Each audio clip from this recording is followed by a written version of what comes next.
Wih, gila babi betul lah. Bila aku baca kes ni, dia sanggup untuk sumbat batang cangkul dekat kemaluan mangsa tau. Sampai terkena.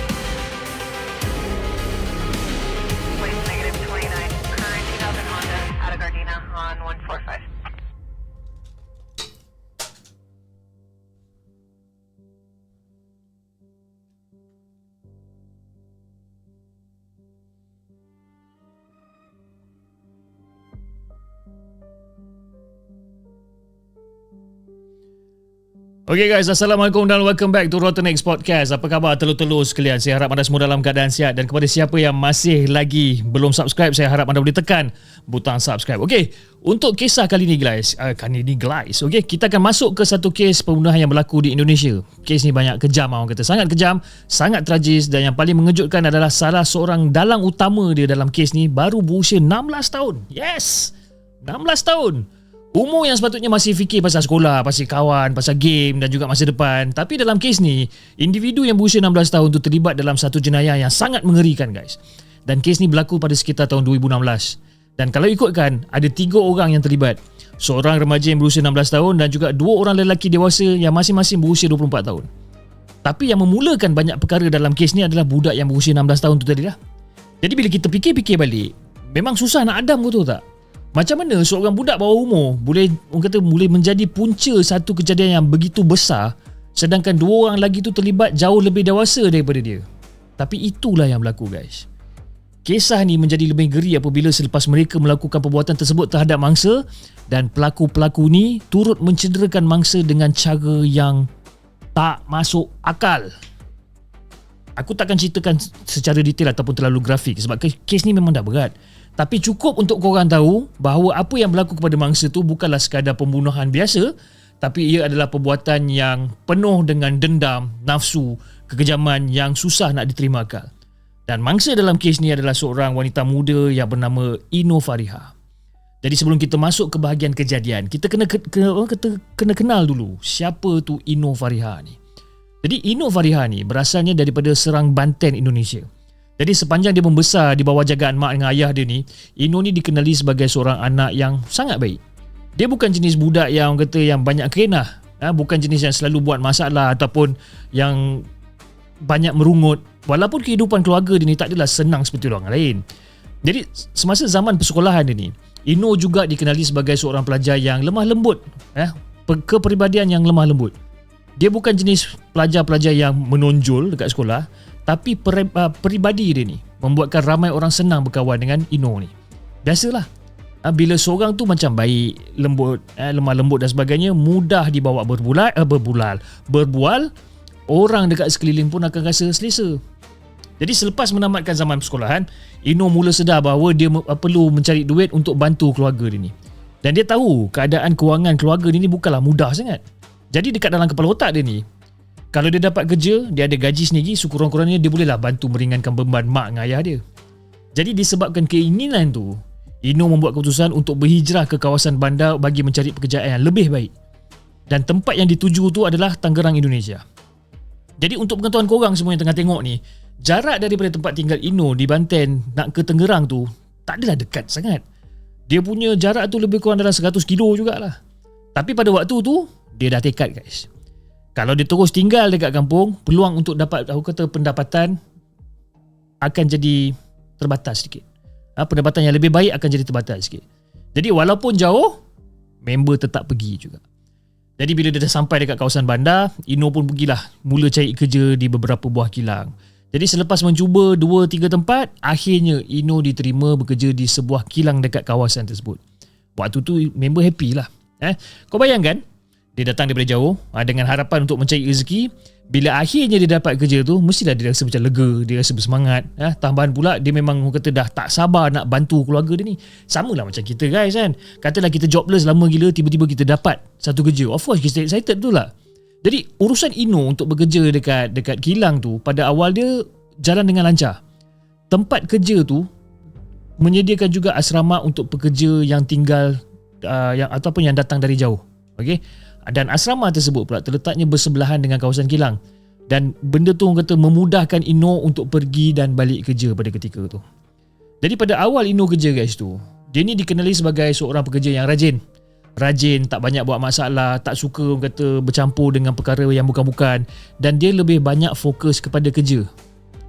Tapi tanpa dia sedar, kehadiran dia dekat kilang tu telah menarik perhatian dua lelaki. Siapa lelaki ni? Seorang lelaki bernama Imam dan seorang lagi lelaki bernama Arifin.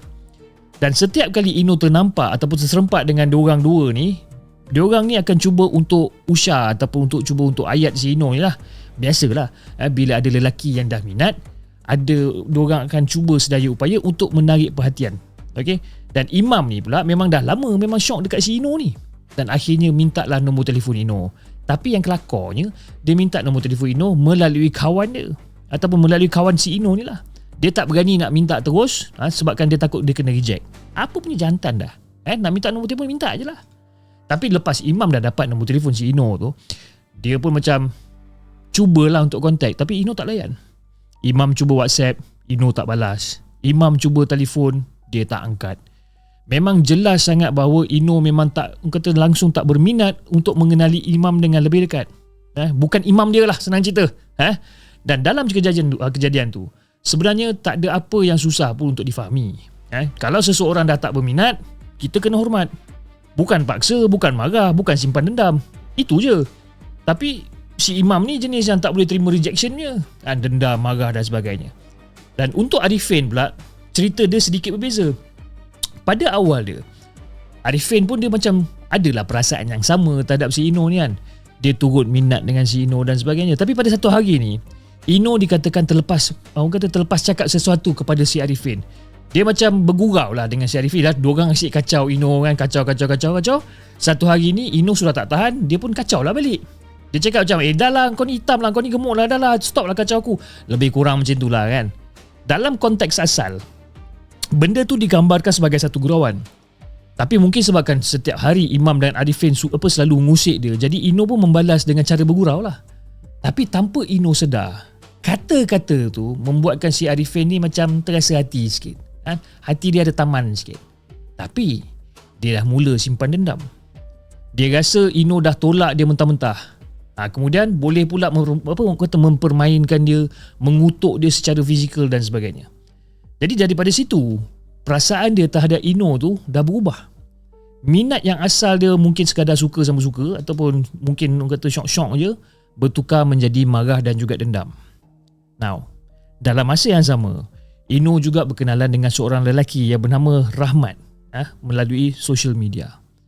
Dan Rahmat pada ketika itu baru berusia lebih kurang dalam 16 tahun. Dan Ino sendiri tahu bahawa Rahmat lebih muda daripada dia. Tapi diorang kerap berhubung lah. Kerap berhubung melalui social media. Dan lama kelamaan, si Rahmat ni meluahkanlah perasaan kepada si Ino. Dan dia bagi tahu yang dia suka dekat Ino. Dia nak hubungan diorang ni jadi lebih serius dan sebagainya. Rupa-rupanya, si Ino ni pun mempunyai perasaan yang sama terhadap si Rahmat ni walaupun dia berusia 16 tahun. Jadi si Ino ni orang kata terimalah pelawaan tu. Walaupun diorang ni kerap berhubung guys, diorang ni tak pernah orang kata bertentang mata ataupun bertemu secara face to face, tak pernah. Setiap kali Rahmat ajak jumpa, Ino akan bagi macam-macam alasan. Macam-macam alasan bagi, dia belum bersedia lah, dia sibuk dan sebagainya, dundang. Tapi kira lebih kurang lepas sebulan macam tu berkenalan dan beberapa kali diajak lagi, akhirnya Ino bersetuju untuk jumpa dengan si Rahmat ni. Dan Ino minta Rahmat datang pada waktu malam selepas dia habis kerja lah. Ini kerana kawasan asrama perempuan tidak membenarkan lelaki masuk sesukati. Tambahan pula, pintu masuk ke asrama tu hanya dibuka dari dalam. Boleh dibuka daripada dalam. Jadi kalau Rahmat nak masuk sekalipun, Ino sendiri kena buka pintu tu dan menjemput dia masuk. Okey guys, pada 12 hari bulan Mei 2016, selepas mereka bersetuju untuk jumpa, Rahmat datanglah ke kawasan asrama perempuan lebih kurang dalam pukul 11 malam. Ino jemput dia dekat pintu asrama asrama pekerja tu, dekat asrama perempuan tu kan. Dia jemput si Rahmat ni. Dan seperti yang aku sebutkan tadi, pintu asrama tu memang tidak boleh dibuka daripada luar. Tujuan dia adalah untuk menjaga keselamatan pekerja perempuan yang tinggal dekat situ. Lebih-lebih lagi disebabkan kerana blok asrama lelaki terletak bersebelahan dengan blok asrama perempuan. Jadi lepas dia dah jemput Rahmat masuk, dia dah jemput Rahmat masuk bilik dan sebagainya, diorang pun berbual lah. Lebih kurang dalam setengah jam jugalah diorang berbual-bual. Dalam tempoh tu, diorang punya perbualan tu dah jadi makin intim tau. Okay, dia jadi lain sikit. Dan diorang dah macam makin lama makin rapat. Mereka memesra lah. Memesra dan juga orang kata melepaskan rasa rindu setelah orang kata selama ni duk hanya berhubung melalui telefon dan social media. Bercumbuan, bercium dan sebagainya. Tapi selepas pada tu, lepas dah settle, ingatkan settle lah. Tapi si Rahmat ni tamak. Rahmat ni mula minta sesuatu yang lebih daripada Ino. Dia nak hubungan diorang ni pergi naik satu step lagi. Kan? Macam biasalah bila dah berdua-duaan dekat dalam bilik, ada orang ketiga, siapa? Setan, kan? Dah dua orang dah peluk-peluk dan itu ini. Si Rahmat minta up sikit. Kan, aku nak tu, dia cakap. Jadi Ino tolak lah. Cakap, aku tak nak benda ni, aku takut aku hamil, dia cakap kan. Dia cakap dia takut hamil. Jadi bila Ino tolak permintaan tu, Rahmat bengang lah. Bayangkan member nafsu tengah membuat, tiba-tiba kena reject, member suruh bengang. Dan dekat dalam fikiran dia, aku kata macam dalam fikiran si Rahmat ni, dia anggap yalah, bila diorang dah bermesra dan sebagainya, dia merasakan benda tu adalah satu lesen untuk mendapatkan apa yang dia nak. Tapi tak, Ino tetap tak nak. Walaupun Rahmat cuba untuk memujuk dia beberapa kali, dia tetap tak nak. Jadi disebabkan marah dan juga kecewa kerana kehendak dia tidak dipenuhi, Rahmat keluar daripada bilik Ino. Dia keluar, dia turun ke bawah, dia nyala rokok, dia isap rokok, dengan harapan dia dapat tenangkan diri dia lah. Dekat sinilah semuanya berubah. Kejadian selepas tu berlaku secara orang kata kebetulan. Tapi kebetulan yang sangat buruk. Diorang tak ada plan apa-apa tau. Tapi dia jadi orang kata macam out of control. Jadi, masa Rahmat tengah turun nak keluar daripada kawasan asrama perempuan tu, si Imam dengan Arifin boleh terserempak dengan dia pula. Jadi diorang tegur lah si Rahmat ni kan. Cakap, kau apa hal kau kat sini? Kau buat apa masuk asrama perempuan? Kau ada buat benda-benda yang bukan-bukan ke sini? Jadi si Rahmat ni panik tau. Dia panik. Dan dua orang lelaki tadi tu, si Imam dengan si Arifin ni, tahan dia. Dan budak ataupun dua orang lelaki ni lebih tua daripada si Rahmat ni. Dengan tubuh Rahmat yang masih kecil, kurus, jelas memang orang kata tak mampu nak melawan lah. Jadi Rahmat kemudian berkata bahawa dia baru je jumpa kekasih dia dekat atas. Aku baru jumpa girlfriend aku kat atas, dia kata. Dan untuk pengetahuan korang, Rahmat menggunakan nama Indah kepada si Ino ni. Itu kira nama nickname dia lah. Saya baru jumpa girlfriend saya Indah bang dekat atas, dia cakap. Jadi bila Rahmat berkata yang dia berjumpa kekasih dia bernama Indah, Imam dengan Arifin ni macam pelik. Indah? Bila masa kita ada pekerja nama Indah kat sini? Dia pandang si Rahmat, dia pandang si Arifin, Arifin pandang Imam. Bila masa kita ada orang pekerja nama Indah kat sini? Setahu diorang, tak ada pekerja perempuan yang bernama Indah pun yang kerja kat situ, kan? Jadi diorang paksa Rahmat tunjuk bilik kekasih dia. Kau jangan lagi. Kau bawa kita orang naik atas, kau tunjuk mana bilik girlfriend kau ni. Akhirnya si Rahmat ni bawa lah Imam dengan Arifin naik ke bilik atas. Bila dia naik ke bilik atas, bila diorang mengintai daripada luar, diorang mengintai ke dalam bilik tersebut, baru diorang sedar bahawa Indah yang dimaksudkan oleh Rahmat sebenarnya adalah Ino. Dan waktu tu, perasaan marah Imam dan juga Arifin mula membuak-buak guys. Dekat dalam kepala diorang, Ino sebelum ni jual mahal sangat, tak layan diorang dan sebagainya. Tapi malam tu dia boleh bawa masuk seorang lelaki lain masuk dekat dalam bilik dia. Dan yang lebih menyakitkan hati, lelaki tu pula lagi muda daripada si Imam dan juga si Arifin ni. Member ego sudah tercalar lah. Jadi dalam keadaan marah dan juga orang kata tak fikir panjang ni, Imam dan juga Arifin ni mula merancang sesuatu dekat situ juga. Sebab apa? Diorang merasakan kerana masing-masing sedang orang kata sakit hati, diorang nak masuk dekat dalam bilik tu dan diorang nak ajar Ino cukup-cukup. Dan pada ketika tu, bilik tu tak berkunci. Diorang terus masuk dalam bilik tu. Dan pada ketika tu, si Ino macam tengah baring, tengah nak lelapkan mata lah. Dan tanpa belas kesian guys, diorang mula serang si Ino. Si Imam ni tutup mulut Ino ni supaya jeritan dia tidak dapat didengari oleh orang lain. Dan pada masa tu jugalah, tak ada seorang pun daripada mereka yang memikirkan keselamatan ataupun nyawa Ino ni. Mereka hanya fikir apa tau? nafsu, dendam dan juga amarah masing-masing. Jadi apa yang berlaku selepas itu adalah satu serangan yang sangat kejam terhadap Ino. Aku tak dapat nak ceritakan terlalu terperinci, tapi Ino diperlakukan dengan sangat buruk oleh mereka bertiga ni. Dan selepas beberapa ketika, Imam mengarahkan Rahmat untuk mencari pisau. Kan, Mat, kau pergi cari pisau. Kau nak buat apa ni? Kau cari je lah pisau. Sebab apa? Sebab dia nak cederakan si Ino ni. Kan? Sebab si Rahmat dia dah settle main apa segala macam ni, lepas tu dia suruh cari pisau pula. Dan pada awal dia, rancangan mereka buat tu mungkin bukan untuk membunuh tau. Diorang just nak masuk, nak orang kata nak main dan sebagainya, dan diorang nak caw lah. Tapi mungkin disebabkan kemarahan yang semakin tidak terkawal ni, keadaan tu berubah menjadi lebih ganas guys. Jadi si Rahmat macam, pisau, okey. Dia pun keluarlah daripada bilik untuk cari pisau. Tapi dia tak jumpa pisau yang diminta ni.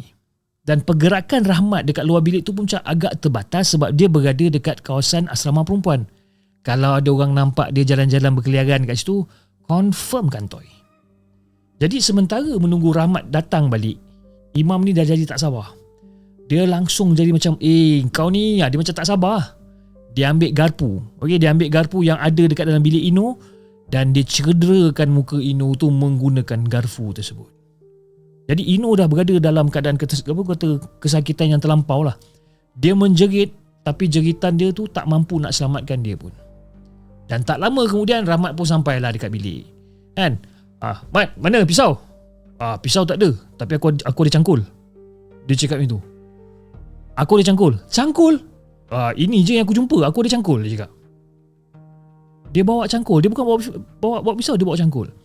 Jadi tanpa fikir panjang, si Imam ni ambil cangkul tersebut dan menggunakan cangkul tu untuk serang si Ino ni. Dan serangan tu menyebabkan kecederaan yang sangat parah pada muka dan juga kepala si Ino ni. Kau bayangkan. Pam. Tapi pada ketika tu, Ino masih lagi bernyawa tau. Dia masih lagi bernyawa. Walaupun orang kata dalam keadaan lunyai, dalam keadaan orang kata lemah, cedera, pelaku-pelaku ni tak berhenti guys. Dia terus serang, dia terus cederakan juga. Dan apa yang berlaku selepas pada itu adalah bahagian yang paling mengerikan dalam kes ni. Okey. Dia orang gunakan cangkul tersebut untuk cederakan Ino dengan cara yang sangat kejam. Sehingga kan menyebabkan kecederaan dalaman yang membawa kepada kematian dia. Kau bayangkan, cangkul tu, batang cangkul tu dia sodok daripada bawah. Member sudah sodok daripada bawah, dia sodok dan dia sodok sampai habis, sampai kena kat paru-paru dia guys. Sampai kena, kau bayangkan daripada bawah tu dia tolak sampai kena dekat paru-paru lah. Aku bila baca kes ni, Masya Allah, tak sebab apa tau, budak ataupun individu yang berusia 16 tahun dan juga 20-an buat kerja macam ni, aku macam okay. Akibat kecederaan yang terlalu parah ni, Ino akhirnya meninggal dunia dekat atas katil dia sendiri. Jadi lepas diorang dah selesai melakukan perbuatan tu, Rahmat ambil telefon bimbit Ino. Dia curi telefon bimbit dia. Dan sebelum diorang keluar, Rahmat juga kunci pintu bilik Ino daripada dalam. Sebelum diorang nak larikan diri ni, dia kunci pintu bilik daripada dalam. Dia tekan tak. Okay. Sebab apa? Kalau dia tak kunci bilik, nanti orang masuk. Jadi kalau dia kunci bilik, orang tu mungkin Ino tengah tidur lah. Maka tinggallah mayat Ino dekat dalam bilik tu, dekat dalam orang kata bilik tu seorang-seorang, gelap-gelap dengan kata keadaan yang sangat-sangat menyayat hati guys. Nak jadikan cerita esok harinya tu, apabila semua orang dah masuk kerja, bos Ino perasan yang Ino ni masih lagi tak datang. Dan rakan-rakan sekerja dia juga tertanya-tanya, mana si Ino ni tak datang-datang kan? Selalu kalau tak datang, kenalah bagi MC ke, ataupun bagi yang kata bagi info ke dan sebagainya.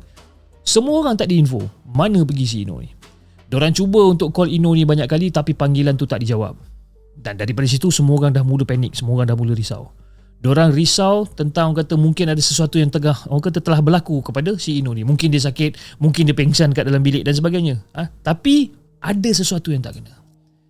Jadi guys, untuk memastikan keadaan Ino, beberapa orang pekerja lelaki pergi ke bilik asrama Ino. Dan bila sampai dekat depan bilik asrama, diorang cubalah untuk buka pintu, kunci. Tapi bila diorang panggil Ino banyak-banyak kali, dia tak jawab. Ketuk, tuk, tuk, tuk, tuk, tuk, tuk. Ino, tuk, tuk, kau ada kat dalam tak? Tuk, tuk, tuk, tuk, tuk, tuk. Ino, kau okey tak? Tuk, tuk, tuk. Tak ada sebarang jawapan guys.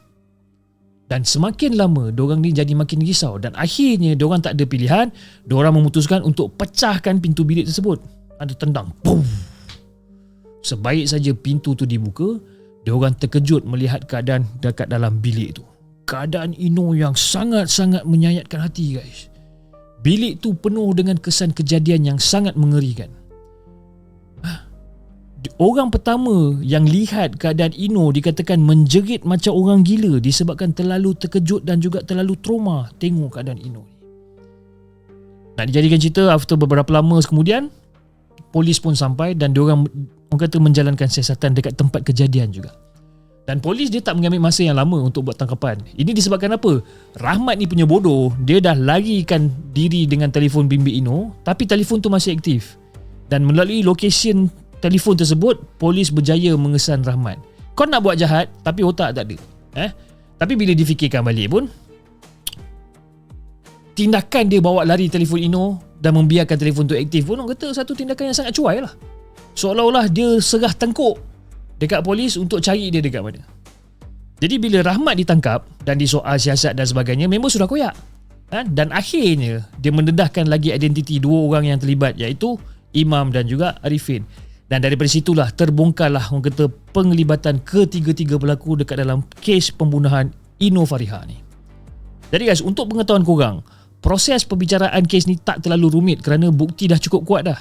Tambahan pula pelaku-pelaku sendiri yang mengaku perbuatan diorang ni. Maka perjalanan kes menjadi agak singkat. Dan akhirnya Imam dan juga Arifin dijatuhi hukuman mati. Dan Rahmat pula, ini bila aku baca ni aku geram. Rahmat pula kena dipenjara selama 10 tahun disebabkan dia masih lagi bawah umur pada ketika tu. Dan dekat sinilah ramai orang mula persoalkan tentang keadilan. Adakah hukuman 10 tahun tu adil? Sebab kalau ikutkan, banyak perkara dekat dalam kes ni bermula daripada dia tau.